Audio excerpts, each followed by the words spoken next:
وسهلا بكم محبي ومتابعي ومشاهدي قناة أبسط فكرة. النهاردة هنتكلم عن مشكلة شائعة دايما بتقابلنا في الموبايل السامسونج اللي هو فوق الاندرويد 10 او الاندرويد 10. فيما فوق دايما بتظهر مسج غريبة لما بنحب نفرمت التليفون، واحيانا بتظهر معانا في الاستخدام العادي. هنشوف دلوقتي مع بعض احنا لو بنفرمت الموبايل السامسونج الطبيعي بتاعنا احنا بنضغط على زرار الباور والزرار اللي بيعلي الصوت. هنضغط كده مع بعض.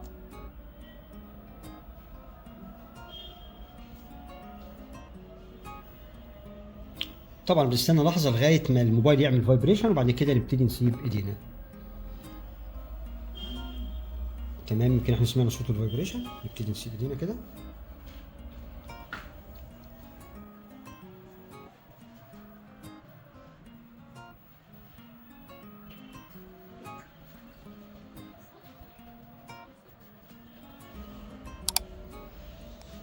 هنلاقي المسج دي اللي ظهرت، دي الايرور، دي المشكله الكبيره، دي اللي بتقابلنا. ما بنعرفش نفرمت الجهاز، عمليه الفرمات ما بتتمش، الجهاز ما بيستجيبش لاي امر بعد كده. دي كمان لو ظهرت معانا في التشغيل العادي هنقول الحل بكل بساطه. هنجيب كابل موبايل نوصله باي جهاز لاب شغال او جهاز بي سي عادي.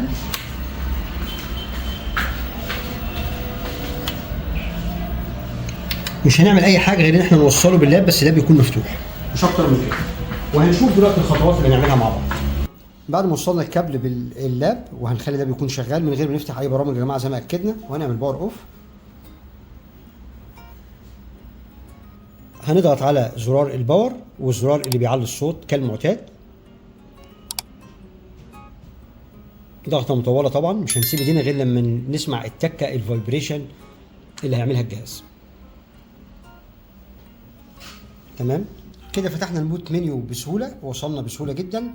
هنيجي هنا وننزل بالزرار اللي بيعلي ويوطي الصوت، ده اللي بنتحرك بيه بمثابه الماوس اهو، وهنختار اللي هو الاختيار رقم 6 اللي هو وايب كاش بارتيشن، وبعدين بندوس اوكي برضو بزرار الباور. كده احنا بنحل المشكله اللي كانت ظاهره معانا. هنا هنيجي نقول له يس طبعا اوكي. هنلاحظ ان هو هنا بدا يعالج ويحل ويصلح المشكله اللي كانت حاصله. تمام، لو ما اتحلتش المشكله دي مع حضرتك هتعمل فورمات للموبايل، وهسيب لحضراتكم لينك في الوصف خاص بفيديو تفصيلي عن ازاي نعمل عمليه الفورمات كلها بشكل كامل.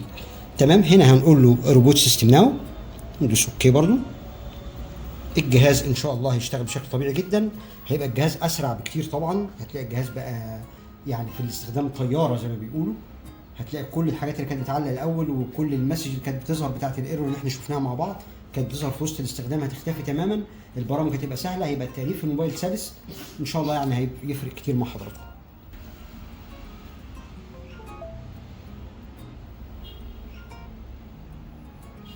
كده زي ما حضراتكم لاحظتوا الرساله اللي كانت بتظهر عندنا او الايرور اللي كان بيظهر مش موجود، خلاص اختفى.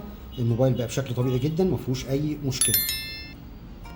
ولعلم حضراتكم يا جماعه الخطوه اللي احنا عملناها دي مش بتفرمت الجهاز، يعني لو حضرتك عملت كده مش هتضيع اي حاجه من الجهاز. التليفون ده كان متفرمت الاول عشان كده ظاهر بالمنظر اللي حضراتكم شايفينه.